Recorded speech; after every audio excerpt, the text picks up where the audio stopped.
In today's video, I'm going to go over the mistakes you're making and why you can't scale your social media marketing agency to $10,000 per month. So let's get into the video.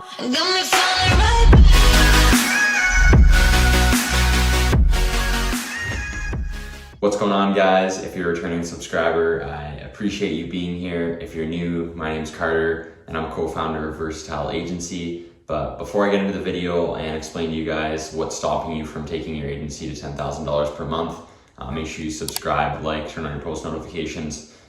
We've hit 300 subscribers, which is absolutely crazy. Obviously 300,000, who knows when we'll see that. But I'm trying to get to 1,000 subscribers by the end of the year. So, you know, if you can subscribe, I'd really appreciate it. And yeah, so before I actually get into the video and start explaining what's stopping you from scaling your agency to $10,000 per month, just a little disclaimer is that, you know, if you don't already have an agency, you don't have at least like one client or something, if you're an absolute beginner, this video isn't going to be like extremely useful for you. Obviously you can still watch. I'm not going to break down how to actually start an agency right from the start, but you can still watch so you don't make these same mistakes. And you can start kind of incorporating this once you get that first client, or, you know, get that first or second client. So, but if you are hovering around that one client mark or two clients or whatever, maybe $4,000 per month, and you're trying to get to 10K per month, which is everyone's, you know, that's a big number. So yeah, I'm gonna go over that stuff right now. So mistake number one, or what you're doing wrong, is you're not staying consistent with what you're doing. So this is gonna sound very cliche, and if you're a returning subscriber and you've been subscribed to me since, I don't even know, 30 subscribers, you hear me preach consistency so much. Now, it's just facts. You have to get in a routine, you have to be consistent with what you're doing. Most importantly, outreach. So set outreach goals for every single day. So, you know, 30 Instagram messages, 30 Facebook, 30 LinkedIn, 20 emails, 30 cold calls, whatever it may be. Make sure that it's realistic and you can actually achieve this goal every single day, or else it's just gonna be degrading to yourself. So make sure it's a realistic goal so you can hit it every single day, and just stick with it. Just do it every single day. Now, set yourself almost like a challenge.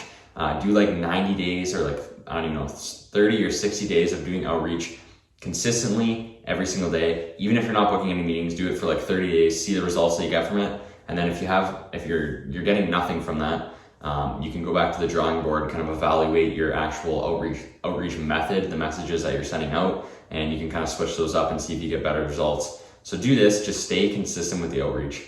It's very simple. The more outreach you do, especially at the start, you're not getting any inbound leads. Let's face it. No people are reaching out to you saying, hey, I need your service. Can we start working together?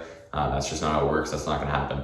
So the only way you're going to make money is by booking meetings. So how do you book meetings? More volume, more outreach. So it's a very simple method. This isn't a very hard business model. The more outreach you do, the better off you're going to be, and the faster you're going to scale. So make sure you challenge yourself. You know, do a 30-day outreach challenge or whatever it may be. If you don't know how to do outreach, or you think you need some help, I have so many videos. Just go click on my channel. I have so many outreach videos. Instagram outreach, our entire SMMA outreach method, tons of videos like that. So you can also check those out if you don't know exactly how to do outreach. Obviously, it's different for every niche. I'm always going to be referring to real estate because that's the niche we specialize in.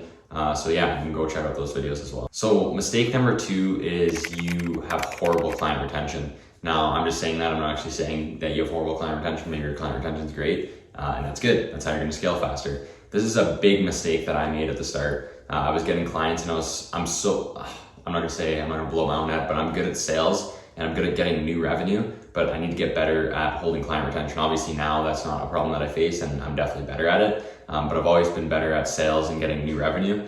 But that's something that's bad, because, you know, if every 3 months you're losing the 4 clients that you got in January, and then, you know, you just keep getting 3 more clients, but you just keep losing the ones that you previously got. So you'll always just go up and down, and you'll just hover on the same, you know, line. So really focus on giving the clients that you get the best possible service they can get. Be 100% focused on them, making sure, you know, you can give them. Once it's actually stopping you from getting new revenue, then you can start to hire or outsource work and make sure that these people are doing just as good as a job as you were. But yeah, once it starts to actually affect the fact that you can't take sales calls because you don't have any time, because you're so focused on giving them the best possible service they can get, then you can start outsourcing. So some things that you can do to keep client retention is obviously whatever service you're offering, hopefully you can actually fulfill that service. And then simple things like, just being personal, being nice to the client over text and on calls, never being late to reports, never being late to meetings. They should never have to ask for a report. It should always just be in their inbox every single day, or, bi-weekly, weekly, whatever it may be.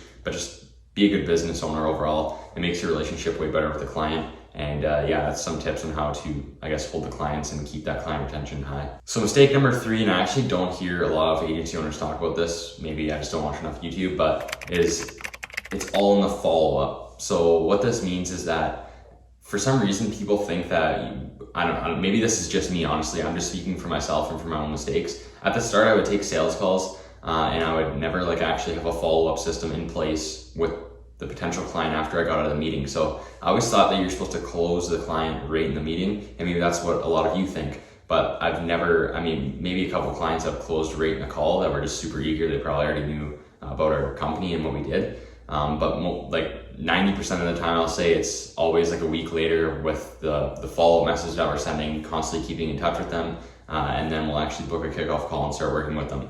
So make sure you have a follow-up method in place for after your sales call. So get some sort of CRM so you can keep all these people and set, some activities that you have to do. We usually follow up with them after 2 days we have a meeting. I'll send them a follow-up message just saying, hey, so-and-so, just reaching out to you regarding our service and working together. Hopefully we can book a kickoff call sometime next week and get started. Looking forward to hearing back from you. Something simple like that just shows them that, you do want to work with them, you are serious, and you just get in touch with them and remind them that, we had that meeting, and just remind them to look at the package and stuff like that. So if you're not doing follow-ups after your meetings, I definitely suggest that you start doing that. And that's definitely helped me close a lot more deals than before when I first started. So hopefully this video helps you guys out. It's not full of information, but this is definitely the 3 mistakes that I made at the start, which was stopping me from scaling a lot. Once I started incorporating this stuff, we started to take off. So just don't make these same mistakes. If you're not making them, then good for you.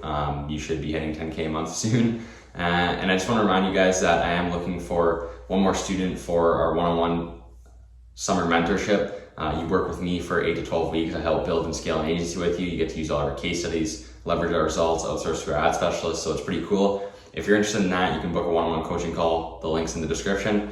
I'm also doing a mastermind group starting April 1st. So it's 4 weeks, hour weekly calls with me, as well as 15-minute weekly Q&A calls. It's going to be absolutely legendary. The first 10 people that sign up, I'm giving you 50% off. So you can use the code Versatile10. And I believe it's only $150, which is an extremely low price. Only the first 10 people can get in with 50% off if you use that code. So links in the description to that as well. That's starting April 1st. So if you're interested in that, you might as well get the 50% off. Go click the link in the bio or in the description. And make sure you subscribe, like, turn on your post notifications, comment down below some videos you'd like to see next week. Obviously this channel's not monetized, probably won't monetize it when I can. I'm just doing this for you guys and to provide some free value out there for the people who can't afford to take, the mastermind group and do the mentorship. So peace out guys, I'll see you in the next one.